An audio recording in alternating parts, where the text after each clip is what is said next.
వాళ్ళు సవాల్ చేస్తున్నారు బజార్లో, మా దేశం వస్తే, మా రాజ్యం వస్తే, మాకు అధికారం వస్తే, మేము ప్రధానమంత్రులం అయితే మాదైన దాన్ని తీసి ముందు పెడతామంటారు. అప్పుడు మనదైనది ఎక్కడ పోవాలి? మనం ఎక్కడ పోవాలి? మన ఎల్లమ్మ తల్లి గుడి ఎక్కడ పోవాలి? మన ఆరమైసమ్మ గుడి ఎక్కడ పోవాలి? మన బోనాలు ఎక్కడ పోవాలి? మన బతుకమ్మ ఎక్కడ పోవాలి?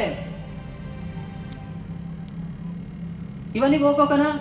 ఓలే గనక అధికారంలోకి వస్తే ఇవన్నీ చేయలేరు.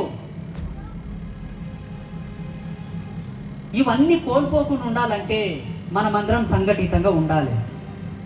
సంఘటితంగా ఉండాలంటే ఏం చేయాలి? రాజకీయాలు పక్కకెట్టాలి, కులాలు పక్కకెట్టాలి, ప్రాంతాలు కూడా పక్కకెట్టాలి. ఈ మధ్యలో ప్రాంతీయమైనటువంటి భేదం అనే చిచ్చు తగిలింది మనోళ్ళకు. కొన్ని కారణాల చేత తెలంగాణని ఆంధ్రను విడగొట్టుకుంటుంది. సరే, విడిపోయింది.